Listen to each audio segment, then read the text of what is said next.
Sebelum lanjut ke videonya, Mimin mau ucapin terima kasih buat Zero atas dukungannya, yang nanya judul manhwa 10 Kaisar Agung. Oke, judulnya ini ya, kita lanjut ke videonya. Cerita berlanjut, setelah Gu Xuanchen memasukkan para tetua dan murid 7 sekte kuno ke dalam lukisan. Sin berpindah di sebuah altar di tempat kudus, terlihat para iblis yang berkumpul di atas altar, melakukan sebuah ritual. Dan ada yang berkata, benar saja, dia adalah putra suci yang menerima warisan garis keturunan dari guru suci. Bawahannya melapor, peta sungai Gunung Qingyun tidak terkendali, ruang ke alam bawah telah terkoyak, apa yang harus saya lakukan? Jika dia bisa menunda waktu kali ini, apakah dia bisa terus menunda di lain waktu? Jangan sampai kejadian ini diketahui oleh orang-orang tua itu atau itu akan sangat merepotkan. Adik ke-6, aku meminta Anda untuk mengaktifkan segel di seluruh alam lain, apakah Anda sudah melakukannya? Kakak ketiga, jangan khawatir. Jika sekarang orang-orang tua itu tahu, mereka akan mati-matian bergegas ke alam lain untuk menemukan putra suci. Pada saat mereka mengetahui keberadaannya, pada saat itu putra suci yang sebenarnya sudah ada di tangan kita. Perbaiki altar untuk membuka ruang antar alam berikutnya, pastikan untuk menangkap putra suci sebelum orang lain. Baik. Sin kembali ke tempat Gu Xuanchen, terlihat Qinsu yang terkejut. Dalam hatinya ia berkata, begitu banyak orang kuat menghilang tanpa jejak dalam sekejap. Sekte Pedang Surgawi, yang telah diwariskan selama puluhan ribu tahun, sebenarnya dibersihkan langsung dengan cara ini. Lalu Qinsu dan Qi Ziyan juga mulai tersedot masuk ke dalam lukisan Gu Xuanchen. Kenapa kami juga ditarik masuk? Senior. Gu Xuanchen menjelaskan, kalian berdua dengarkan baik-baik, musuhku ada di tempat suci, dan kekuatan mereka saat ini tidak diketahui. Mereka telah menemukan keberadaanku, dan setiap orang yang terkait dengan diriku mungkin akan menghadapi pengejaran tanpa akhir dari orang-orang di tempat suci. Mereka berdua seketika terkejut, apa? Saya akan mengirim Anda ke peta pegunungan dan sungai Qingyun terlebih dahulu. Dan kalian berlatihlah di dalamnya, itu akan meningkatkan kekuatan kalian lebih cepat dengan sedikit usaha, aku akan melindungi kalian dengan baik. Setelah memasukkan mereka berdua ke dalam lukisan, ia mengambil kembali lukisan itu, ia pergi ke wilayah Qianxia, dengan menaiki sebuah pedang dan pergi menuju ke sekte Xiaoyao. Terlihat orang-orang sekte Xiaoyao yang berjalan bersama sambil berkata, Master telah pergi selama lebih dari sebulan, mengapa dia belum kembali? Mo Kuanyan menenangkan mereka, jangan khawatir, Patriark, dengan kekuatan Master, tidak akan terjadi apa-apa padanya. Saya harap begitu. Namun tiba-tiba Gu Xuanchen muncul di depan mereka semua. Pada hari-hari ketika saya tidak di sini baru-baru ini, apakah keterampilan kalian sudah meningkat? Mereka semua bergegas berlutut, selamat datang kembali Master. Mo Kuanyan menjelaskan, melapor, kami mengikuti perintah Anda dan memindahkan sekte kami ke kota Ruixia, dan sekarang sekte kami terkenal. Wilayah Qianxia memang merupakan tanah harta karun yang langka untuk berkultivasi, kekuatan kita telah meningkat pesat. Sambil melempar lukisan itu Gu Xuanchen berkata, wilayah Qianxia tidak lagi terlalu bagus di mataku, aku akan membawa kalian ke tempat yang lebih baik. Mereka semua kebingungan. Lalu mereka diserap masuk ke dalam lukisan, di dalam lukisan pegunungan dan peta sungai Qingyun, terlihat mereka yang kebingungan. Mo Kuanyan bertanya, Patriark kita ada di mana sekarang? Namun dari samping terlihat Xiao Meng yang memeluk Mo Kuanyan, kakak Kuanyan, aku sangat merindukanmu. Xiao Meng, kenapa kamu ada di sini? Namun dia seketika terkejut, Nona Yuhan dan Nona Ziyan, mengapa kalian juga ada di sini? Gu Yuhan menjelaskan, kakakku yang membawa kami masuk. Dia mengatakan bahwa aura di sini lebih kaya daripada tempat lain di benua Qingyun. Tidak hanya sekte Xiaoyao tetapi juga seluruh keluarga Gu dan keluarga Qi dipindahkan ke sini. Di luar lukisan Gu Xuanchen berkata, Ini adalah ruang khusus. Semua yang ada di dalamnya dikendalikan oleh saya, kalian bisa berlatih di sini dengan ketenangan pikiran. Dari dalam lukisan terdengar para tetua dari 7 sekte kuno yang berteriak, Gu Xuanchen. Tolong biarkan kami pergi. Mendengar teriakan itu anggota sekte Xiao Yao seketika terkejut dan bergegas melihat ke bawah tebing. Dan mendapati para tetua dari 7 sekte kuno, yang diikat di samping tiang dan dikelilingi binatang buas. Gu Xuanchen bertanya, melepaskan kalian, keuntungan apa yang aku peroleh? Saya dapat memberitahu kamu pintu masuk ke alam suci. Cheng Kong terus memohon sambil menangis, benar, tempatnya berada di Bukit Pemakaman Langit di Gunung Penglai, tolong biarkan kami hidup.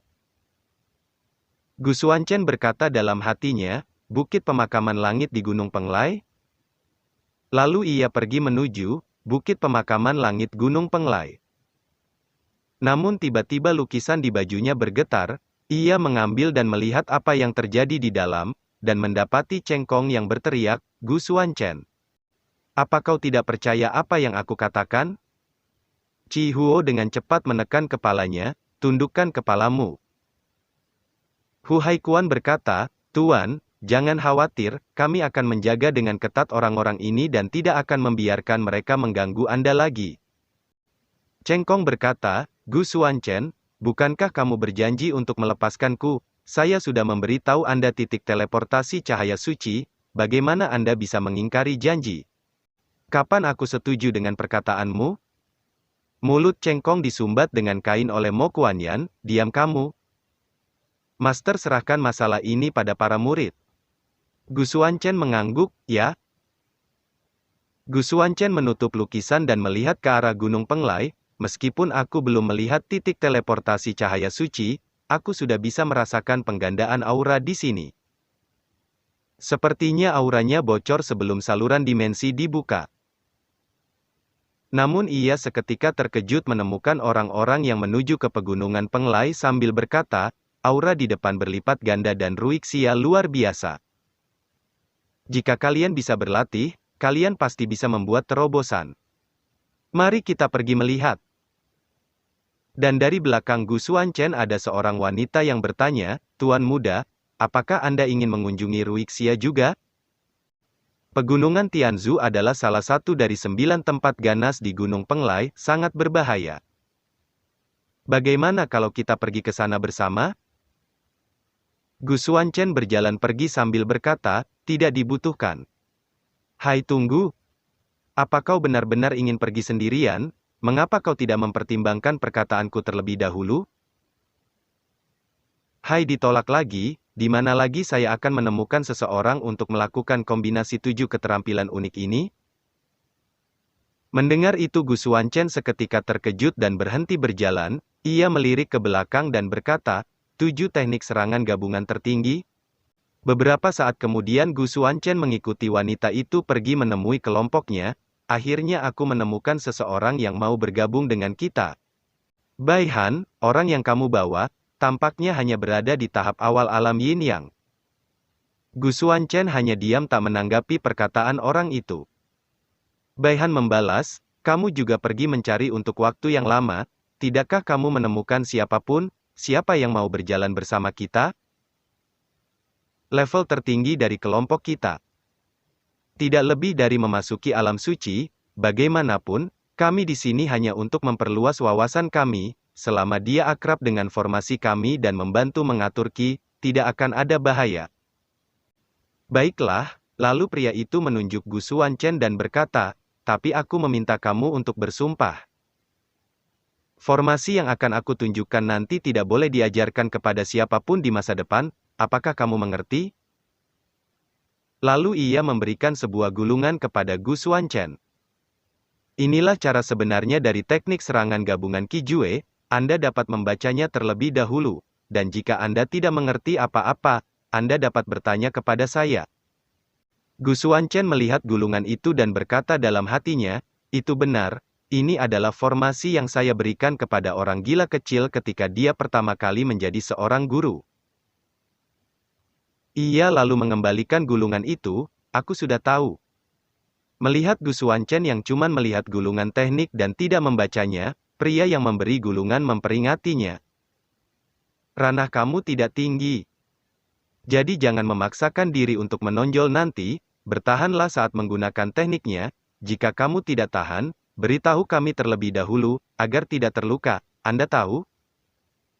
Dalam hatinya ia berkata, di mana Baihan menemukan orang sombong ini? Mungkinkah dia tidak mengerti formasi sama sekali? Setelah itu mereka semua pergi memasuki pegunungan Penglai dengan menaiki sebuah pedang. Baihan berkata, Kakak Han, cepatlah sedikit, atau kamu tidak akan bisa mengejar ketinggalan jika kamu begitu lambat. Tunggu aku. Mereka terbang bersama dan meninggalkan pria berambut hitam di belakang. Ia berkata dalam hatinya. Apakah anak ini benar-benar mempelajari teknik rahasia yang diturunkan dari keluargaku hanya dengan sekali pandang? Namun tiba-tiba pria berbaju biru menghentikan perjalanan mereka, berhenti. Apa yang salah? Apa kamu merasakannya? Ada nafas yang kuat di depan sana. Terjadi gemuruh ledakan energi berwarna biru di tengah-tengah gunung di depan mereka. Baihan berkata, seperti ada ratusan orang yang menerobos pada saat yang bersamaan. Teman di sampingnya menanggapi. Manfaat seperti itu dapat diperoleh dari jarak yang begitu jauh. Jika disitulah Ruixia berada, bukankah mungkin untuk langsung menembus kehampaan dan naik? Si rambut hitam membalas, tetapi jika ada konflik dengan para pejuang ini, itu mungkin lebih berbahaya daripada keuntungan yang kita dapatkan. Apa yang harus kita lakukan? Akankah kita tetap pergi? Gu Xuanchen memimpin, ikutlah denganku. Hai, tunggu aku. Dalam hatinya ia berkata, bocah yang menonjolkan diri ini, saat perjalanan selesai, dia harus diberi pelajaran. Setelah 2 dupa kemudian, mereka sampai dengan terengah-engah. Dalam hatinya ia berkata, siapa sebenarnya orang itu? Setelah berpergian begitu lama, kenapa dia tidak lelah sama sekali? Terlihat Gu Xuanchen yang duduk bersila sambil memejamkan matanya. Tak lama setelah itu mereka dihampiri sekelompok orang yang dipimpin wanita berbaju merah yang berkata, bagaimana kalian bisa sampai di tempat ini? Benar-benar ada beberapa cara. Aku sangat menghargai pria muda yang menjanjikan. Dia adalah Xie Sanyu, pemimpin Liga Qiankun. Mereka bergegas memberi hormat kepada kelompok itu. Saya telah bertemu dengan para senior Liga Qiankun.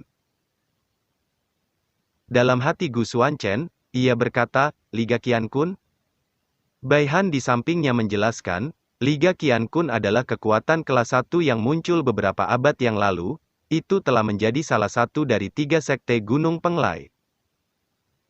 Xie Sanyu berkata, pertemuan kita adalah takdir, karena itu ikuti saja kami akrab dengan medan Gunung Tianzu, itu juga akan mencegah kalian menghadapi bahaya apapun dan kehilangan nyawa Anda dengan sia-sia.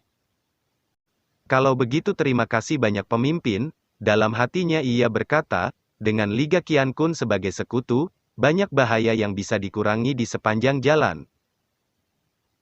Gu Xuanchen hanya meliriknya tanpa mengucapkan sepatah kata pun. Xie Sanyu, memimpin mereka semua, di malam hari menghadapi hewan buas. Di siang hari melanjutkan perjalanan, namun ia tiba-tiba menghentikan kelompok mereka, berhenti. Mereka semua seketika terkejut, apa ini? Bagaimana bisa ada begitu banyak mayat? Terlihat di depan mereka ada sekumpulan mayat. Bagaimana bisa begitu banyak orang mati di hutan lebat ini?